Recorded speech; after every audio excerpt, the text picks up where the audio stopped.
Home to many tiny family farms, southern Georgia has always been one of the poorest parts of the state. But the small town of Plains, population 600, was booming in 1924. That was the year James Earl Carter Jr., who would be called Jimmy, was born, in the hospital where his mother worked as a nurse. Jimmy's father ran the town's general store. When Jimmy was 4 years old, his family left Plains and moved to the nearby town of Archery. There, his father, James Earl Carter, who went by his middle name, owned a small farm where he grew cotton, peanuts, and sugarcane. Earl and his wife, Lillian, eventually had 3 more children, Gloria, Ruth, and William, called Billy. While Earl was a successful farmer, the Carters were not a wealthy family by any means. They had to pump their own water from a well, had no electricity, and had to go outside to use the bathroom.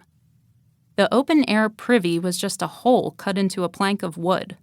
For toilet paper, they used old newspapers. Farm work kept Jimmy busy from sunup to sundown. Every day, his father paid him 25 cents to feed the hogs, trim the watermelon plants, and mop the cotton.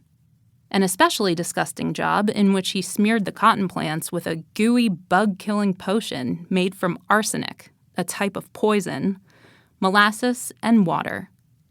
This homemade insecticide was so sweet-smelling that it attracted swarms of flies and honeybees, which followed Jimmy up and down the rows of cotton. By the end of a long day in the fields, Jimmy's pants were so damp with poison that they actually stood up by themselves when he took them off. As tough as farm work was, Jimmy liked the money he made doing it.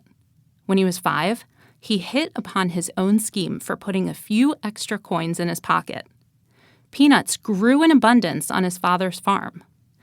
Boiled peanuts were a popular snack in downtown Plains.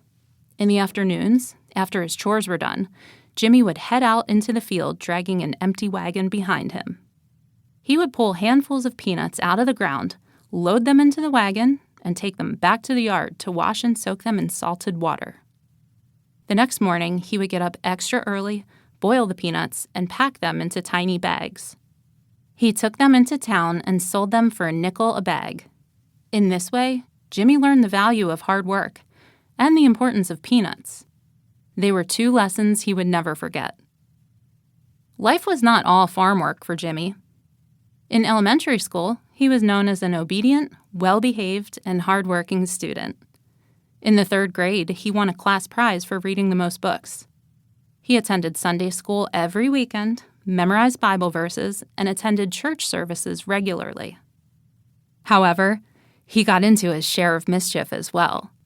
He once convinced his sister Gloria to bury a nickel in the ground, telling her it would grow into a money tree. When she wasn't looking, Jimmy dug up the nickel and pocketed it for himself. Another time, Jimmy and his friends hitched one of the family billy goats, old Gene Talmadge, named after the governor of Georgia, to a go-kart and made him pull them around the yard. On another occasion, Jimmy tried to ride the goat like a bronco, and they both ran head-on into a barbed wire fence. When he wasn't working, going to school, or getting into trouble, Jimmy spent much of his time outdoors. He loved to go possum hunting with his father. He became known as one of the best tree climbers in the town of Archery. His favorite thing to do, though, was collect arrowheads. There were thousands of them in the woods around Archery, left behind by the Native Americans who had once lived in this part of Georgia. On rainy days when they could not work in the fields, or in winter when the fields were plowed up, Jimmy and his father would hike the land, gathering up the arrowheads. Sometimes they competed with each other to see who could find the most interesting ones. Eventually, Jimmy had a collection of about 2,000 points, as he called them, which he always kept. It was a fun hobby, but also a reminder of how much Georgia had changed over the years since Native Americans had lived on this land. As Jimmy would soon learn, there was another group of Americans who also had strong ties to this part of the country and who would one day change the face of Georgia and the nation for the better.